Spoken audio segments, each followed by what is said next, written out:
What's cracking, everybody? Felrose here, bringing you some Pokemon Go Battle League content. And in today's video, we've got some open Ultra League battles featuring Pidgeot and the Swords of Justice. Now, you might have seen this on the content sphere. We've seen it. I think Yonka spit a video introducing this team, House Stark 93, who just won the Baltimore Regional. So huge congrats to him. Was also running this team on his Twitch, so we grabbed it. I had to try it because the Swords of Justice are just so good now with double kick. And Pidgeot actually cores very well with these Pokemon, has pretty much neutral matchups with all the things that Virizion and Cobalion either can't deal with or hard counters things like the Ghosts. So exciting team, great battles today. We're going to go over them and just you guys got to see this team. These things are insane. So first battle, we're going to have our Pidgeot, which I did not best buddy for this set, which was a mistake by me, but I forgot to. I was lazy. Nidoqueen here, the way that we play with the Nidoqueen lead is I like to go and no shield the Poison Fang. I basically commit no shields here. And I either soft lose or try to respond. So sometimes I'll try to swap out, right? But like essentially what I'm doing here is they've swapped in the Snorlax. Thank you. Yeah? You see the Snorlax too? I'm gonna go for the Feather Dance to debuff the attack. I could have gone for Brave Bird, but honestly, this is such a commanding matchup that it would be better off for me to let my Virizion come in here and get farm on the Snorlax, given that it basically takes like no damage from these debuffed body slams, even though it's Shadow. Look at it, little tinky, little tiny damage amount. Virizion and Cobalion are so freaking thick. You wouldn't expect it from a legendary Pokemon that doesn't have to be XL'd, which is really awesome. The Swords of Justice, I don't think you're even close to being XL'd, but they're so bulky, and the Sacred Swords come out so quick. They actually outpace the Walrein, which is really crazy when you think about it. They get there basically in 9 turns to each Sacred Sword. So here comes the Nidoqueen. They're going to have to deal with the fact that I have multiple Leaf Blades loaded. And watch how much damage this does to the Nidoqueen. Never mind, they tried to shield, which they were scared. So opponent doesn't have any energy before they swapped in. So I know that they're at about 4 now, I think 3 or 4. The Leaf Blades are going to come in. Look at it. Like a Shadow Nidoqueen with the Leaf Blade almost does like, I don't know, like 40, almost 40%. So I bring in my Pidgeot. For some reason, you know, I got the desync. I can't sneak into Gust, which I'm supposed to be able to do. But the Poison Fang is going to suck. But I am actually just going to try to get this thing as low as I can and then try and farm it down with Cobalion. Because Cobalion with 2 shields is probably pretty good. And I'm expecting them to have something like Scrafty or another Dark type in the back.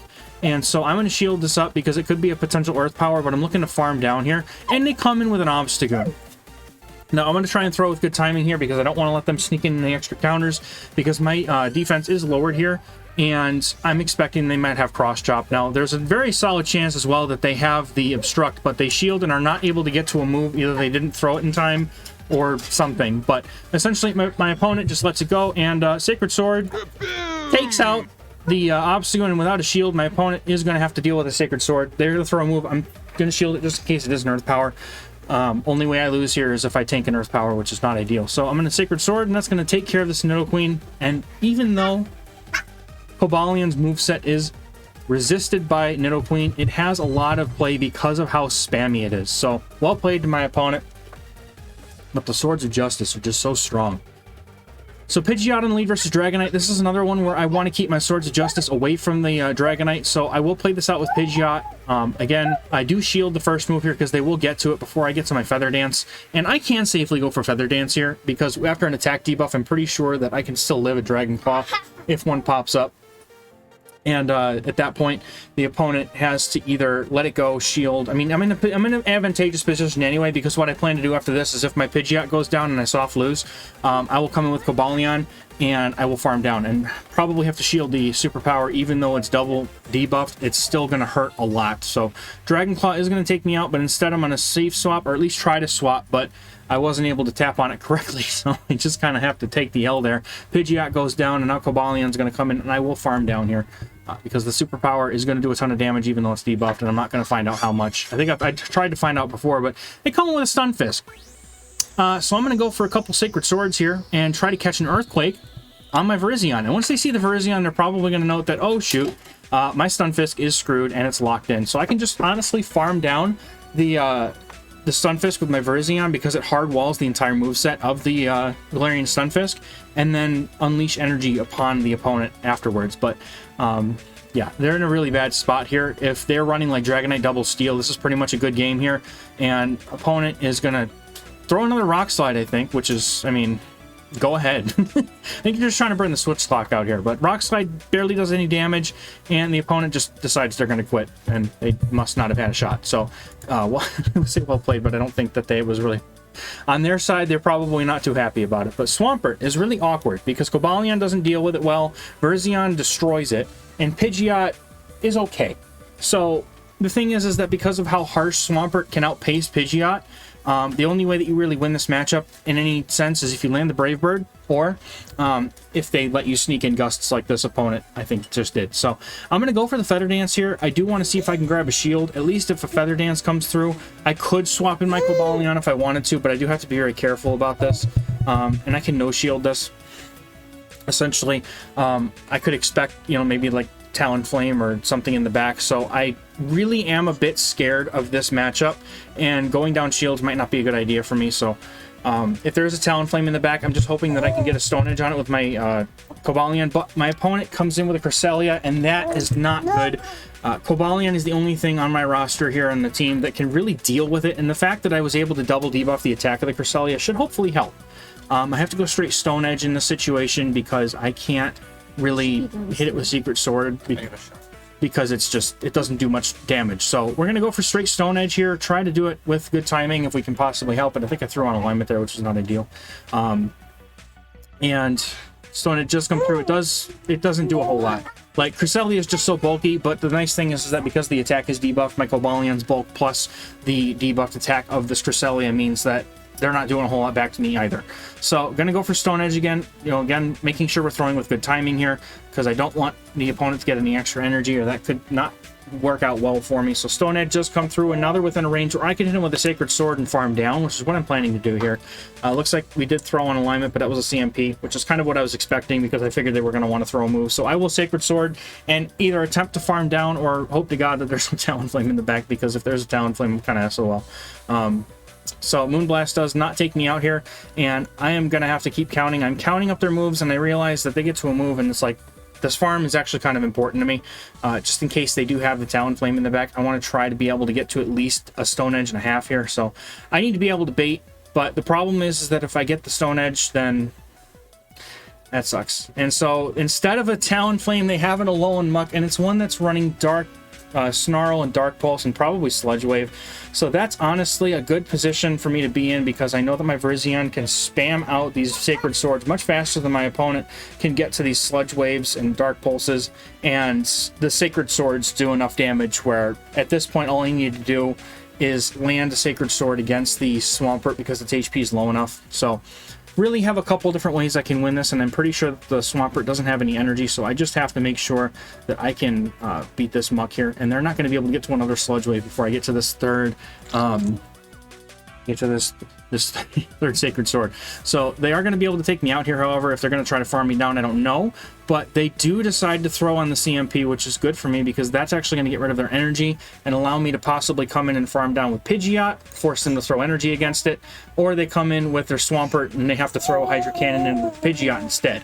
So either way, I'm in a good position here because all I have to do is, I already have two Sacred Swords on my Cobalion, so I just go back-to-back Sacred Sword here, take out both the Swampert and take out the Muck, and that is a good game because I know the opponent doesn't have two Dark Pulses loaded. There's no way that they're able to win this, and that is a good game. That was almost a timeout match too. These things are so spammy and thick that sometimes you might get a timeout match here, but well played to my opponent. A good game. Alright, going into this next battle here, we've got Pidgeot against Deoxys. This is a very awkward thing because Deoxys has play against everything on my team. So what I'm trying to do here is I'm going to shield up the Rock Slide because I want my opponent to think maybe I'm going to go for the Feather Dance here. And they do... yes, I know. He's so vocal today. I'm going to go for the Brave Bird here because I want to do some chunk damage. And... unfortunately, I'm not going to be able to do anything like catch a Rock Slide on one of my swords or anything because they're going to be able to get there beforehand. So I'm going to Brave Bird, and that's going to do enough damage. And now I think I just have to let this go. Pidgeot got rid of the Deoxys. If they have Deoxys in the back, there's probably things that are going to be strong against Ghost types, like Dark types or normal types. So I'm really hoping that I end up having an advantage here in the back. Now the opponent throws a Psycho Boost, and I have to tank this. I cannot use my last shield on this, but they're staying in to try and get off another one, so I'm going to throw the Leaf Blade right before they get to the last counter to get them to that Psycho Boost, and then I'm going to be able to hit him with a Leaf Blade. And this is either going to force a shield or more likely just take out the Deoxys, which it does, and now they're going to come in with the Giratina. Just... how am I going to deal with the Giratina? So I do throw a Leaf Blade in order to give myself a chance to think here. And then I'm going to come in with my Cobalion. I know that they come in with the Walrein. I know that Stone Edge is really my only hope against this opponent's the Giratina, because that's the only thing that's really going to do any damage.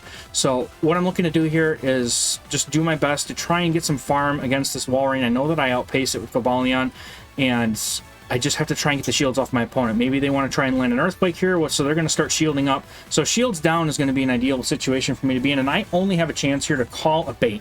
I have to call that this is an Ice Cold Spear, and I do. Thankfully, they were trying to bait my shield, which is not going to be ideal for them. And so with good timing, once again, I'm going to throw. Now, I know that this has to be an Earthquake because they're about to go down, so they're just going to go, and now I'm going to farm down. Because an Ice Cold Spear, I don't care. It does not do enough damage to take me out, so I will have enough energy to potentially land 2 Stone Edges. I know, it's exciting, isn't it? We're going to throw 2 Stone Edges. One's going to grab a shield, and the other one is going to hopefully do some chip damage here. And I'm just... I'm in a bad spot here, man. Giratina is not... It's not something that I'm really going to be able to handle without some serious finesse here. So what I'm looking to do is maybe catch a move on my Virizion, but this is going to be a rough one. So I'm just... It's not hard counter. I know that my Leaf Blades will do some damage. If I can just land a Stone Edge and I catch the move on Virizion, and that is going to be good enough. Now what I need to do, unfortunately, is get them down to the point where a Sacred Sword can take them out, because if my opponent knows what they're doing, what they clearly did. Yeah, I know, right? They just farm me down at this point, so if I can get this thing within range of a Sacred Sword, that means that I'm going to be able to take this out, because I'm pretty sure that Virizion or Cobalion wins CMP against Giratina. I would like to think, because Giratina is a very low attack, or Altered Giratina is low attack. Now, only hope I have here is that the Sacred Sword lands and does enough damage to take it out. So will we be able to take out Giratina with a double resisted Sacred Sword? Yes, we do. Takes out Giratina, and that is a good game. Very well played. Close game to my opponent. That Giratina was scary. So getting into another battle here. We've got Giratina on the lead. We have to find out if this has Dragon Breath, which it does. If it has Shadow Claw, this is much better for Pidgeot. If it has Dragon Claw, this is a much more difficult matchup. And maybe you bring in Cobalion instead to draw out a potential Talonflame or something. But the opponent has Ancient Power as well, so they are just ready for this team. They decided to just put the guns on, get Dragon Breath, and going to get Ancient Power. They're not dealing with any birds. Now I do get the Brave Bird that does land, so they come in with a Talonflame. I'm down a shield, and I immediately know I lose this matchup. I have to bait. I throw with bad timing. This is just a bad situation for me to be in. At this point, I've kind of already consigned that I lose the game. There was no way that I was going to land that Stone Edge, and I have to no shield this and just hope that I can try and do enough damage with Pidgeot maybe, or try and land another Stone Edge. Yeah, I got nothing here. So unfortunately, I'm not even going to be able to get my Sacred Sword off. This is looking like it's pretty much a good game. This Talonflame is going to spiral well out of control, and I'm not going to be able to do really much on anything about it. I have to shield this. Virizion doesn't have what it takes right now to take out this Talonflame. I did not fit it with Stone Edge, which maybe I should have, but anyway. I'm going to throw the Feather Dance, maybe get a shield off of my opponent. Maybe they just decide that, you know what, they shield it, so there's hope. But there's no way. They just Brave Bird and then they Brave Bird. Just Flame Charge here, then they Brave Bird, and that's pretty much the game over, unfortunately. So if you're looking for a team to beat this particular team, Giratina Talonflame kind of destroys the whole thing here. So as long as you're running Dragon Breath, Giratina. But this is also a good, core, because the opponent's Talonflame can handle Charmers as well. So I mean, it's solid. It's a solid team, but I'm definitely not going to be able to get past the Talonflame, unfortunately. Had I been able to get rid of the Talonflame, I had a shot, but not happening. And you know what? I'm going to get it. Boom. There's the Brave Bird. Takes out like 4 Virizions, and that's going to be a good game. Well played to my opponent, though. They were totally ready for that team. All right. Next battle, we got Pidgeot. Again, another Giratina. Going to find out if this one has the Dragon Claw or Dragon Breath or the Shadow Claw. This one has Shadow Claw, so this is an insanely good matchup for my Pidgeot, as long as they don't have Ancient Power, which they might. With the buff to Ancient Power, Giratinas are running them more often than they used to deal with other Talonflames, as well as other flyers like, Pidgeot. So I'm going to go straight for Bravery here, knowing that my opponent has pretty much no fast move pressure against me. And the only way that they're going to be able to do any damage to me is if they land a move through a debuffed an Ancient Power or something. So I shield this up, thinking it might be Ancient Power. They hit me with a Dragon Claw, and at this point, now they safe swap in their Walrein. I'm going to come in with my Cobalion. They are up a shield, but I'm going to be able to outpace the bejesus out of them. Yes, I know. I know. It's so yummy. Your hand is so yummy. I'm going to be able to outpace them to moves, and I just need to make sure that I can even tank an Earthquake from this range. If they go straight for the Earthquake, I can tank it, and that's fine. And if they have 2 shields, then I just have to make sure that whatever they have in the back can't beat whatever I have left. So I'm going to go and farm up a bunch of energy. They're going to go for the Icicle Spear here. I know I live an Icicle Spear because that's not enough damage against the bulky Cobalion. So Icicle Spear is just going to go ting! And I'll farm up just a wee bit more. I'm not going to be able to farm it all the way down. I could, but I'd rather just save the HP just in case they come back in with the Giratina, because I have enough energy to throw a Stone Edge right now. Thankfully, the game let me throw the Stone Edge, because typically it's been 50-50 on whether you get those moves off or not. But Stone Edge hits the Giratina, and they decide to put everything they have into their Drapion. Now, this is scary. If the Drapion's running Sludge Bomb, I'm in trouble. So I'm going to come in with Pidgeot, and I'm going to aim to get a Feather Dance off on this thing so that I can, because it's their last Pokemon, this is an ideal situation for me to try and get them a debuff. And they only have Crunch here, so that does lower my defense. I'm going to go for the Feather Dance to make sure that their attack goes down. And then I'm looking to swap out immediately into Virizion to try and make something happen. They do shield the potential Bravery, which is a smart play on their part. I'm coming in with Virizion, and I'm going to hit him with a Sacred Sword. My opponent has a move ready, and they've got a ton of energy. I think they're like, I don't know, like 10 Poison Stings. They have Aqua Tail, which means that I am completely walling them. They have no chance now to win this matchup. So Virizion's just going to launch off a bunch of Sacred Swords until the Drapion goes down. And this is pretty much a good game at this point. Opponent's going to fire off another move. They're going to throw, I think this is a Crunch probably, and that's not going to do much damage either. And once they see how much damage their moves are doing, they just decide to quit, forfeit, and that's it. That's a good game. Well played. Okay. Next up, we've got Pidgeot versus another Dragonite. Dragonite has that superpower now, so that actually has to be something that I'm respecting, and that's why I'm not safe swapping in Cobalion. Now, if it still had the Dragon Claw Hurricane moveset, then I would be more willing to safe swap in my Cobalion, because that means I could leave my Pidgeot for maybe something in the back. But they do get off a move, so I'm going to shield the Dragon Claw like I normally do, and then go for the Feather Dance and see if my opponent decides to shield. Now, because it's not a Shadow, they might not want to shield up.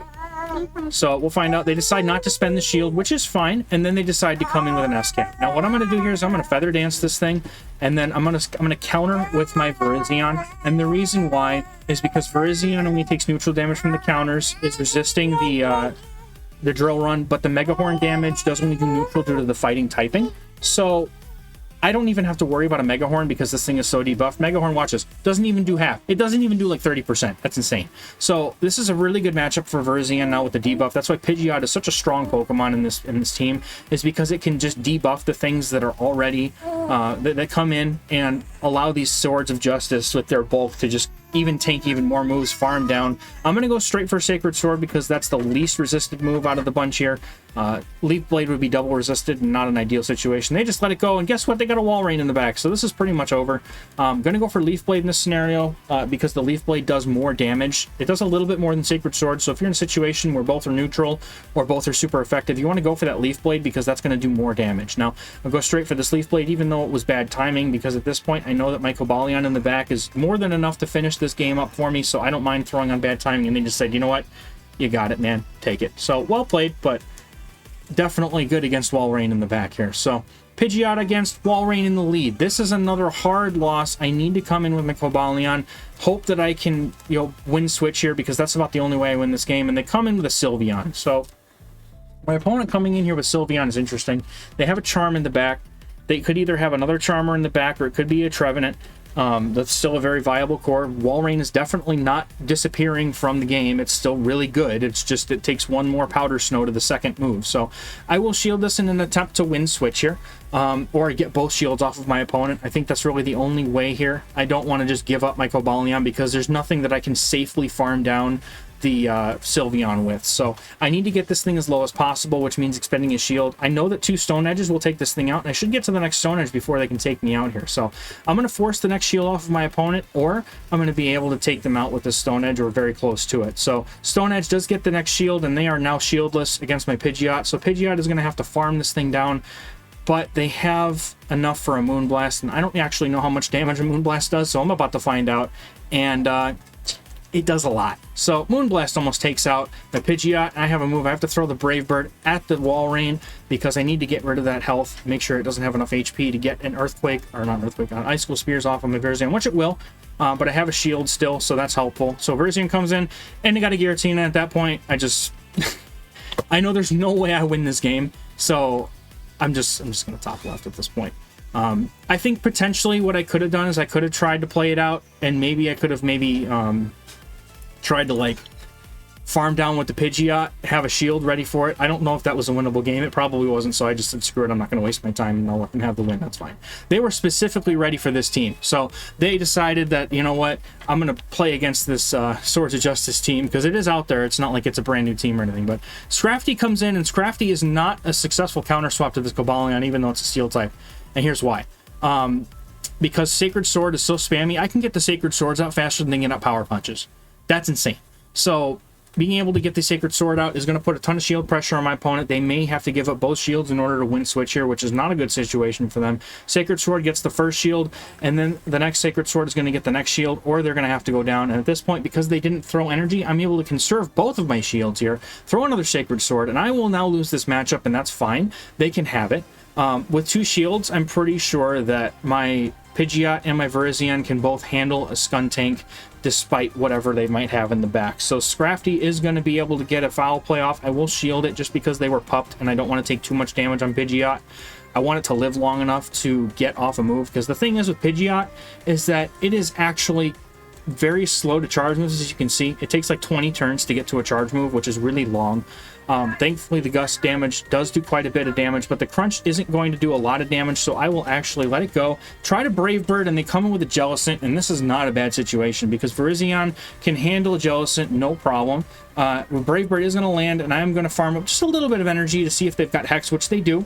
So I'm going to get some energy and try to catch a move on my Virizion. I thought this was a Shadow Ball, but well, why would they throw Shadow Ball, right? So maybe it was an Ice Beam. No, it was a Bubble Beam. So opponent here has Bubble Beam, and they're going to be able to go straight Bubble Beam. I don't know why they would. They probably want to go for Shadow Ball, but I will go ahead and farm up some extra energy here.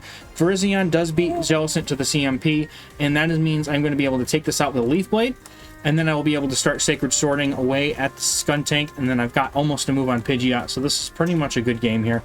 Up a shield. This is, you know, this team is just so incredibly spammy, so incredibly synergistic with that Feather Dance from Pidgeot. As long as you can avoid getting really hard countered on the team comp, a lot of the things that the Swords of Justice aren't meant to beat, they can beat just because of that spam and bulk. So that's going to be the last battle here, guys. Thank you so much for checking these guys out. Again, shout outs to House Stark for the team idea, as well as the you know, the win at Baltimore. That's huge, man. This team got me out of the pits. I chanked a bunch in Weather Cup, so that's why I didn't even bother playing it anymore. And I picked up this team and gained like 200-300 elo back up to the 2300s. This team has been very successful in my Patreon group, and again, link in the description if you want to join that group, get early access to the teams that we're running, even if they're someone else's or my own. The group in there is also an amazing little community that we've got growing, so we'd love to have you in there. Come hang out, get better at GBL, and also if you're looking to get better at GBL, I offer coaching on Metafy, which is another source of you know, ways to improve at GBL. So that's also in the description, and also underneath me here in the link on the video here. So thanks so much for watching, guys. I appreciate y'all, and I'm almost at 1,000 subscribers. So I mean, if you haven't subscribed yet and you like what I'm doing, please hit the subscribe button. It'll help me so much. Thanks so much, and have a great day, guys. Catch you in the next video. Bye bye.